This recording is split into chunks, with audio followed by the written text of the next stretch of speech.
KT, great to see you. Thanks for joining the show again. It's always a pleasure to be with you, Sean, whether it's in the West Wing of the White House or it's over the airwaves. Although in person is a little bit more enjoyable. Yeah. But since we don't have the luxury of that West Wing badge anymore, we get to play analyst here. I want you to just put your hat back on as Deputy National Security Advisor. If at the end of the day yesterday, President Trump turned to you, as he so often did, and said, KT, how do you think it went? What would you have said to him? Oh, I think it was terrific. For a couple of reasons. One, he's established a momentum. He's not only with Putin, but with the European leaders and with Zelensky. So it now has a time limit. Instead of dragging on and on and on, President Trump does what he does best, which is he's putting, time is money. So he's putting a time limit on it. And the second thing is he seems to be pushing everybody closer together. He's obviously making pressure on the Europeans to say, what are you going to do? If you say you want security guarantees for this Ukraine situation, you want to make sure Putin doesn't reattack, 6 years down the road, what are you going to do? What is your contribution to this? He's putting pressure on Zelensky saying, you're going to have to give up some land. And he's also putting pressure on Putin saying, look, there's some preconditions we have to have met. And so I think he pushes everybody in because he's got the ultimate weapon. He's got all the cards, as he likes to say. And the cards are that he could effectively crush the Russian economy with our economic sanctions. He could stop Ukraine in its tracks by stopping the delivery of weapon systems. And he could push the Europeans to the point where they're friendless. So he's got all the cards to play, and he's playing them, and he's playing tough. What I don't get, I feel like there's a missing piece of the puzzle. I wrote a column today at SeanSpicer.com, and the opening line is, if we've learned anything in 200 days of Trump 2.0, it's don't bet against Donald Trump. And so I always put that now at the front. Don't bet against Trump, right? I just need him to give me Powerball tickets because I think it's like $600 million tonight. But I also go, okay, I just don't get why Putin wants a deal or can be trusted. So answer the second part for me. Can't be trusted. No chance he's trusted. So you have to make it ironclad so that he has, that he can't do what he wants to do. And the way to do that is by constricting his money. Russia survives. Russia pays for everything in its economy by oil export prices, oil and natural gas. It exports and makes a lot of money. That pays for their whole government. It pays for their national security. It pays for the war in Ukraine. So take away the ability for Russia to make that money, and Russia can't fight on. The other way you impose a constraint on Putin is to show that there is a united Europe and a united United States, maybe not in the sense of NATO membership for Ukraine, but that there would be some form of security guarantee so that Russia knows if it's 6 years from now decides, okay, looks good, I'm going to go back in and grab the rest of Ukraine, that it would be met with serious military consequences. Sorry to jump in on this video, but if you're thinking about a great dinner, I've got the perfect solution for you. Riverbend Ranch steaks. They are absolutely amazing. You cannot get these in grocery stores. And frankly, they're better than anything you can get in a steakhouse. Go to riverbendranch.com. Use code Sean for $20 off your first order. riverbendranch.com. For your first order, use code Sean. And by the way, the hot dogs, the beef jerky, everything else is phenomenal. From the ranch to your table, riverbendranch.com. Use code Sean. All right, let me take those in order. Actually, I'm going to take them in reverse order because I think it's easier. On the Europe thing, does he Putin fear Europe's military response? Like, in other words, if they say we're putting peacekeeping troops on the ground there on the border, French, Europe, maybe Germany, does he care? Does he look at that and say, all right, I got to be careful here? Or does he say, I'll blow it over? Well, it depends on what position he's in economically and what position the Europeans are in. But yes, he fears that.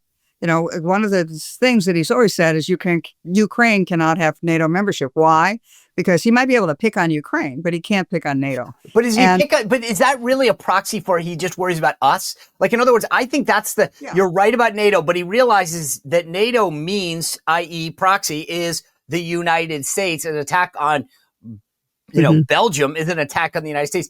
If it's France and England that have their troops, does he fear that? I get your point, but that's where I think the distinction matters, KT. Yeah, it does matter. So that if he doesn't think the U.S. is going to come in, does he actually fear Europe's might militarily? You mean Europe versus Russia? Combined Right. In Europe? other words, so like, let's just say hypothetically that the deal is that I get all this land, and then but there's going to be a peacekeeping force made up of, let's just for the sake of argument, it's going to be the UK military and the French army. Like those are going to be the peace. Does he look at that and say, okay, I got to be careful. Like I can't go do anything aggressively because they'll come after me. Or does he go, if the US isn't part of that deal, then that's a paper tiger? But he wouldn't know. I mean, it's a tripwire, right? If so, Putin comes back in and he starts killing Belgians and French and British. I mean, would the United States get involved? He can't know that the United States would not get involved. So I think it's a deterrent. The tripwire is a deterrent. And again, a lot of it is so much of calculation. You know, Putin did not think Ukraine would be this hard. If he knew that Ukraine was going to be this hard, maybe he would have done it differently. Maybe he would have done it not at all. But he's now got to look at a very changed calculation. And it's not just Putin himself. It's all the cronies around Putin. I mean, when Putin came to meet with President Trump a few days ago in Alaska, he didn't just bring the foreign minister and the economics minister. He brought Russian businessmen. So he's got a constituency too. I mean, he's a dictator. And he calls all the shots, but he's got a constituency that he has to make happy. And that constituency may at some point say, hey, Putin, I signed up for a bigger, greater Russia, but I didn't sign up for war with potentially all of Europe and potentially the United States. You know, and the other thing is that maybe Putin looks at this and says, well, I don't really care about the Russian. I mean, I'm Russia. I don't really care about the French military. They're nothing much. But what he has to fear is the economic power that the United States could impose on him. So it's not just that the United States would go to war with America. That he doesn't want, but that he would go to economic war with America. So there are three things that we could do to really crush their economy. Number one is to enforce sanctions so that Russia cannot sell oil and natural gas. Now, that's the sanction there, but nobody's really paying attention to it. China's buying Russian oil.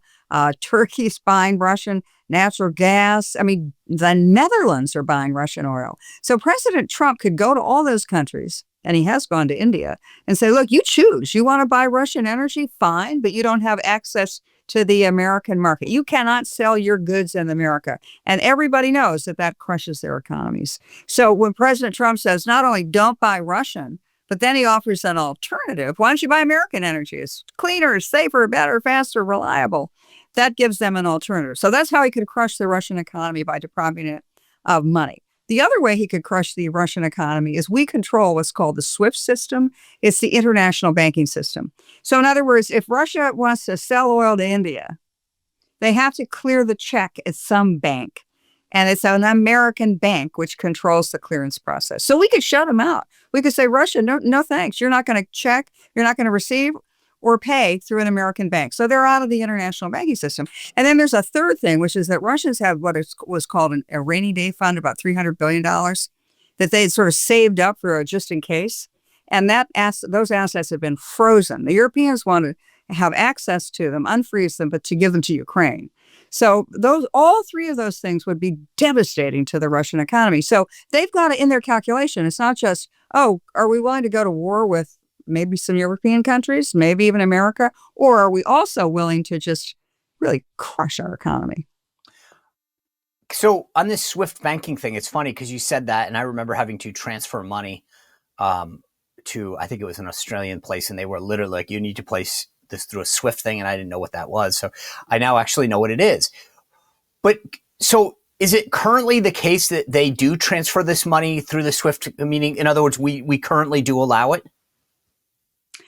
If there's some restrictions placed on it, and it's one of the reasons that we've not gone sort of full Monty and just completely shut them out, is because of the other countries involved.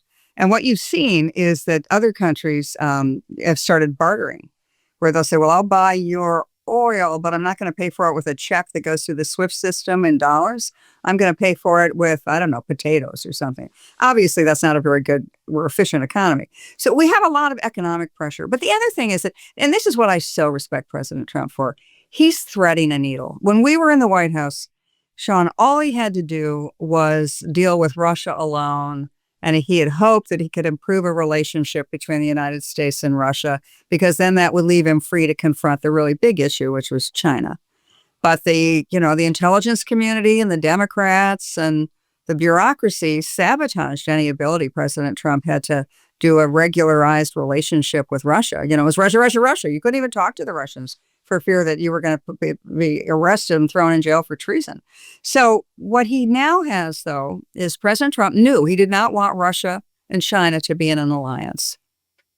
And they weren't when he was in office in the first term. But thanks to Joe Biden's complete incompetence, you now have a strong Russian-Chinese relationship and alliance. So what President Trump not only has to deal with all the stuff he had to deal with before, but now he's got to deal with a China and Russia together, a Sino-Russo alliance.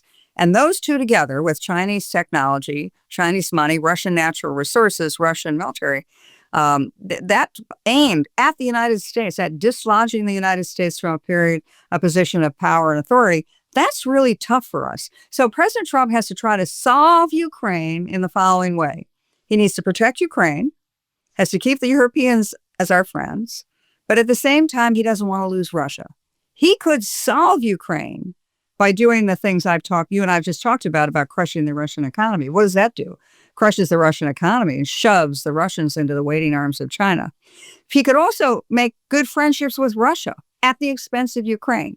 So he's trying to thread that needle. How can he stop the Ukraine war, keep the Europeans contributing to our common defense, and in fact, increasing their contribution to our common defense, but at the same time, keeping an option open to an improved relationship with Russia? KT, the through line with Ukraine, Europe, and Russia is energy, it seems. You've got rare earth minerals, oil and gas, this purchase of oil and gas in the EU trade deal. Like, why is energy so crucial to this overall deal coming together? Energy has always been the critical issue. 10 years ago, 20 years ago, 8 years ago, when Donald Trump said to the Europeans, he said to the Germans, do not build Nord Stream 2. Do not get your oil and natural gas from Russia. You might think it's a good deal now. You might think it's a bargain, but they're going to use that as blackmail against you. And if you're so dependent on Russian energy, they could turn the switch on, turn the switch off. You could be shivering and in the dark in the middle of the winter.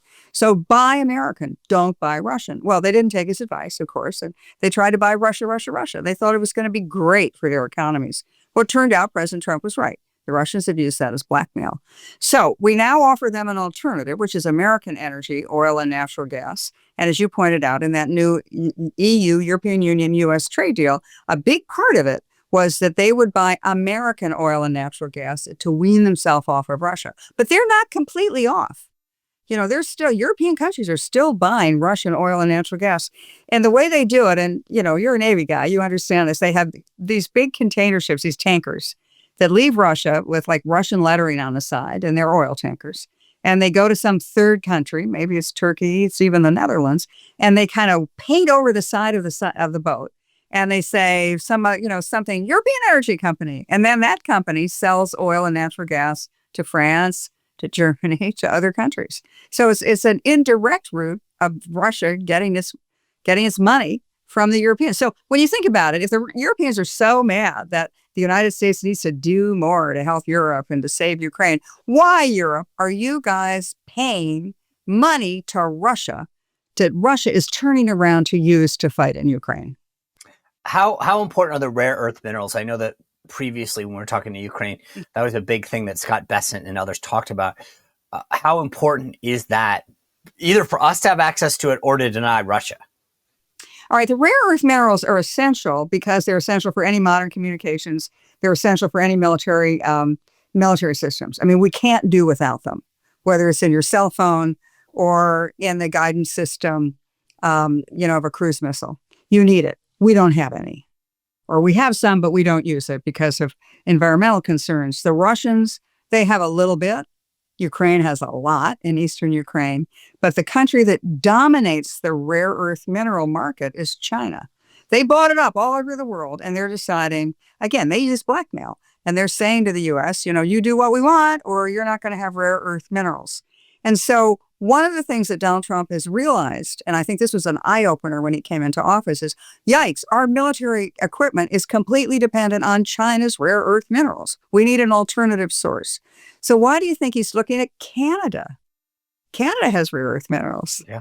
Greenland has a lot of rare earth minerals. They just haven't been developed yet. And Ukraine has some. So the trade deal, or the deal that we've signed with the United States and Ukraine, was that we, the United States, would help them develop their rare earth mineral business, and we would get right of first refusal. We get first dibs on all of it. That's important to our security. It won't happen in a day. It may not happen in 5 years, but it's important to our security. But it also ties the Ukrainian economy to the American economy. I mean, what better guarantee do you have of security than an American companies are invested in your country? You know, the Russians really are going to crawl, fight their way through American engineers and contract managers and probably lawyers to get to Kyiv? No, they're not going to kill Americans to get to Kyiv. So again, it's another security guarantee. The rare earth minerals are critical. And Sean, I would just remember when we were in the White House and when President Trump started calling the virus that had come out of Wuhan, he called it the China virus. Right. Or he called it flu, most insulting of all. And the Chinese, and President Trump said, well, wait, they call it the Spanish flu. Why don't we call it the Wuhan flu? Why don't we call it the China flu? But the Chinese called President Trump indirectly, not him directly, but to the aides, and said, look, you continue to do this kind of trash talking about China and disrespecting China, we're going to cut off your supply of antibiotics, because they made all the antibiotics and precursors. So it was a demonstration that the Chinese, they're willing to play hardball with people's lives in order to get what they want politically. That's why we have to get off of these dependencies on Chinese essential goods. That's like a pet peeve of mine.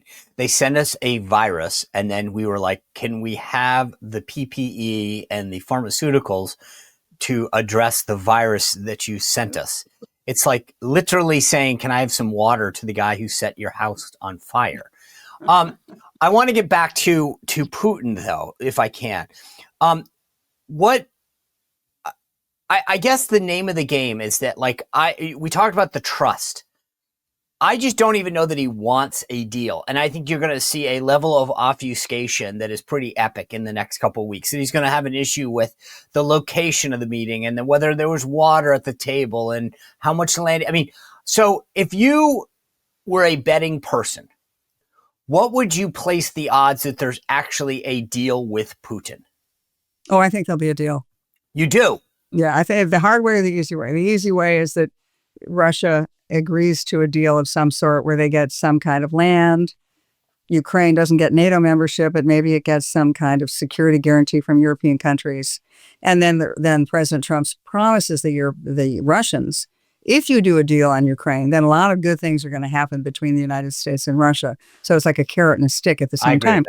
Yeah. So I think he'll get the deal. But I do agree with you. Putin's going to try to stall. He's going to try to exploit. You know, it's like trying to negotiate with your 13-year-old. I mean, you know, they're going to think of everything you've not even thought of yet to try to screw up the deal. But at the end of the day, what really makes a difference is what Donald Trump did with Iran. Now, why is that connected? Remember when President Trump said, Iran, you got so many days to give up your nuclear program or else? And, you know, when the 60-day limit had been reached, the Israelis attacked. And then President Trump said, okay, you got, another couple of days to get rid of your nukes. They didn't get rid of their nukes. And President Trump blew away their nuclear weapons with the B-2s. So it's not a coincidence that when President Putin was in Alaska last week, guess what the flyover was? It was the same B-2 bombers that had just destroyed Iran. So what that did, it's a long way of saying that what that got Donald Trump was a lot of credibility. When Donald Trump says something, he means it. So if Donald Trump says to Russia, I'm going to crush your economy, they've got to think 2, 3, 4 times about, do I really want to do the Iran move? Do I really want to risk everything? Because Donald Trump probably means business. Take me inside that decision, right? Like so I thought so too. I thought the kids call it a flex, a boss move. When that B-2 flew over, but the thing that was cool to me, the optics, Trump just keeps walking, right? Do. And all of a sudden you're, whoa, and Putin looks up like, what the heck is that? And it was like, oh, that's what was in Iran. You got it? And I thought it was the total, but just walk us in, take us inside the room for a second. Is it the national security advisor in your office where someone says, hey, what would be a total move? Or is that the Secretary of Defense? Who comes up with an idea like that? Donald Trump. You think he said, hey, let's get a B-2 to fly over top?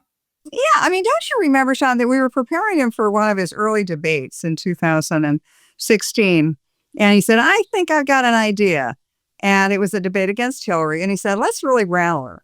Let's get all the women who had accused President Clinton of having, sexual relations with him or whatever. And we're going to have those women sitting in the front row of the Donald Trump hearing section. So when Hillary comes out and she sees all of Bill Clinton's accusers, it's going to like put her on her back foot." So President Trump himself, he's a great stage manager. So I think he probably came up with it himself. And then everybody else said, "Oh yeah, that'd be kind of cool." And not only that, but just again, because he comes from a TV background as well as a business background, he had the big, thick, wide red carpet. Putin had the little short, tiny, little red carpet. Donald Trump's a really big guy, he's huge. He's got big shoulders. He's got a big head, and there's little Putin next to him. And then when Donald Trump was walking from the first handshake into the limousine, Donald Trump has big strides.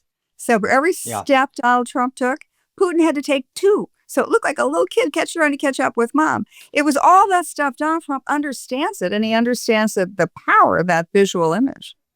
So Macron was out talking, I think, either last night or this morning. He talked to Kristen Welker on NBC, and he was a little bit more pessimistic, I would say. But one of the things that he has brought up, and I sort of want to hear your take on this, is once you start agreeing to giving an aggressor land, okay, this isn't a war. Russia invaded them, took their land. I get the history. But from your perspective, there are people that say if you agree to any deal with Ukraine in terms of land that Russia walks away with, that there's then a precedent, whether that's China taking over Taiwan, whatever. We've now said if you are the aggressor, you control land, at some point you're probably going to get rewarded. Fair or not? Yeah, but what's the alternative? Who's going to enforce it? I mean, that's the whole thing. So the circular argument, I mean, I spent a lot of time the last year before the election going to Eastern European countries and talking to leaders, and they kept saying the whole history, like you just referred to, "Oh, it's the aggressor, you can't reward the aggressor." I said, well, okay, so who enforces it then? I mean, what happens next? Is your alternative to just keep fighting? Ukraine's losing this war. It's a war of attrition. The country with more money, more staying power, more troops, that guy wins. And now maybe Russia is winning inch by inch. Maybe they take a foot of land a week, but they are ultimately going to win a war of attrition. So with that in mind, what's the alternative? I mean, is Ukraine just going to fight to the last man and they'll all be dead? Because Russia will keep fighting after the last Ukrainian is dead. And so I think you got to start looking for what is an alternative. And the people who make those arguments, those are all good arguments. If you had a sheriff who would arrest the bad guy, but you don't. The United States is not the world's policeman, and the United States is not going to war with Russia over a part of the globe that is not essential to American national security, like, for example, China is essential, the relationship with China. So I get what they're saying, but I live in a cold, hard world of realism. And what's the best you're going to do is to get a kind of an agreement like this. And does Russia get rewarded? Maybe. But then I look past, if Ukraine cannot win the war, no way Ukraine recover. All the stuff we're giving Ukraine, they're still not winning. They're losing slowly, but losing. Is there a possibility looking beyond a peace agreement? Ukraine can win the peace. Russia doesn't win the peace. Russia could win the war, but it can't win the peace. Here's how Ukraine wins the peace. The deal is done. The fighting stops. $1 trillion, the estimates are $1 trillion, will rush into Ukraine to develop their rare earth minerals, to develop their agricultural resources. They've got a very well-educated population. Plus, a lot of the cities are rubble. So there's a great rebuilding opportunity. So if Ukraine is smart and has a peace agreement, even if it's not the deal they wanted, they have an agreement. Within 5 years, they could be fully integrated into the European and Western economy. So in other words, Ukraine developing all these resources, having, every investor in the world in Ukraine doing deals. We have an economic interest in having Ukraine succeed. Within a couple of years, Ukraine is fully integrated economically into Europe. They could be as powerful, let's say, as Poland. They could be as strong as Poland. Now, if you're Russia, the job of invading the rest of Ukraine just got a lot harder because all of a sudden you have economic ties to all the European countries. So that's how Ukraine wins the peace. How does Russia deal with a peace agreement, they're bad news. What do they have? They have oil and natural gas they can export. With President Trump's energy policies, those prices are always going to be low. They're not. Who's going to rush in to rebuild Moscow? Who's going to invest? And nobody's going to invest in that country. It's a gangster country. So if you look sort of where Russia and Ukraine right now, look at where they are in 5 years. Ukraine could be a very powerful economic country, and Russia will still be Russia. Okay, the example I hear coming up more than any is, well, what then if you're China and you're looking at Taiwan and you've talked about reunification, don't you look at this as an example and say, okay, great, we'll be the aggressor. What sheriff is going to stop us?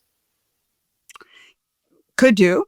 But the Chinese historically, if you look at 5,000 years of Chinese history, they're not big risk takers. Now, what they will do, they don't want to go to war. I mean, the whole Sun Tzu theory of the art of war is that you do this, you set the table so that you don't have to go to war. So for the Chinese, they'll do other things. They might have, economic relations with Taiwan factories, for example, or they might use cyber warfare if they wanted to, quote, go to war with Taiwan. They'll do a lot of other things. One of the main things they'll do is to go to the countries that might rush to Taiwan's defense, the United States, Japan, Korea, Philippines, and then start picking them off one by one. There's nothing to stop a bad guy. If there's no sheriff, there's nothing to stop a bad guy from doing what a bad guy wants to do, unless you make the price so high for the bad guy that he's not willing to pay it. Or he'll think maybe things will get better, but I'm not going to do it right now. One of the things that was shocking to me last night was NATO Secretary Mark Rutte saying very clearly, I played the clip earlier, that Trump was right in his criticism of NATO. You and I were both there in that first term when we went over to that NATO summit. Everyone was like, oh, Trump hates NATO. And my answer was, no, he hates the fact that we have a deal that you're not upholding. You all, member nations, are supposed to be contributing to your own national defense. You're not doing it because you want us to take care of you.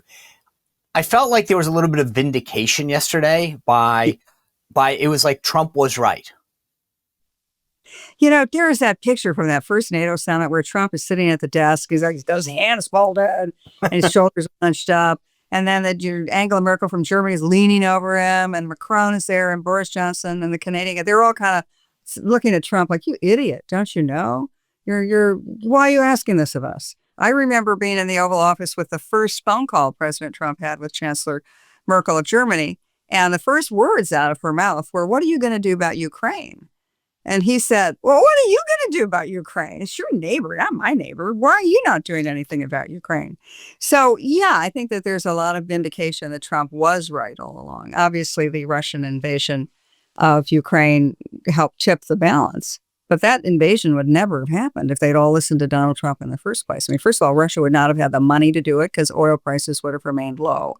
And secondly, there would have been a united NATO. And your argument that we don't want this deal, we don't want an alliance where we're doing all the heavy lifting. In fact, I would go back to the Europeans and say, if you want a really strong NATO, that means everybody has to participate, not just Big Daddy.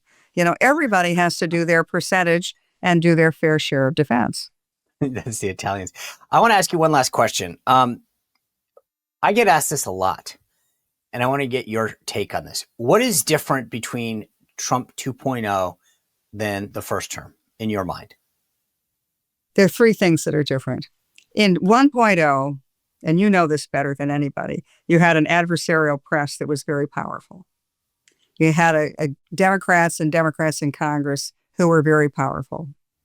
You also had the intelligence community that was very powerful. And I would say the intelligence community, and I would then say the bureaucracy that was very powerful. So Trump had all this three lined up against him. He had he was doing it all by himself. Now, fast forward to 2.0. Well, what's happened to the Democrats, the unity of the great Democrats? Look, it's a bunch of crazy young people and a bunch of 80-year-old guys, right? So there's no Democratic Party with no message. Number two, the media. I mean, one of the reasons that your podcast is doing so well, your show is doing so well, is nobody's looking at CNN and MSNBC and the traditional media. They're looking to alternative media, and conservatives are dominating the conservative media. And then third is the bureaucracy, and I would put the intelligence community at the head of that. Doge made a big difference.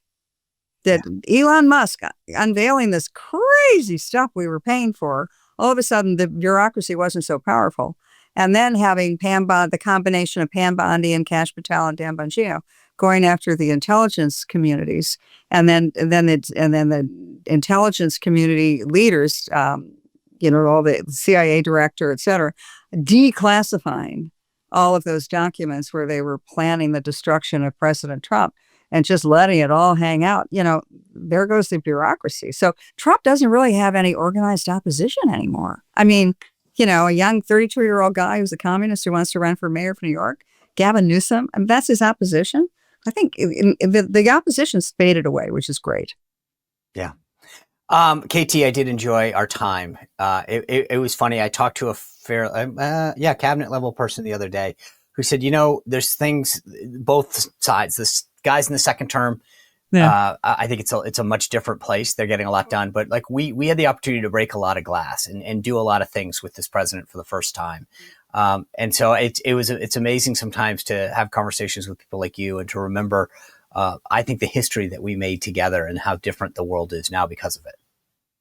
And if you look at all the initiatives that they're now being able to achieve, they were all made, those decisions were made in the first couple of weeks and months of the first term of the first presidency. Yeah. KT McFarland, thanks for your service to our country, for continuing to come back, and obviously for this amazing perspective that you're bringing to the events today. Thanks for sharing it with us. Thank you. Thank you for such a thoughtful conversation. I appreciate it. You bet. Well, if you enjoyed this content, make sure to like this video, subscribe, and click the notification bell to get more.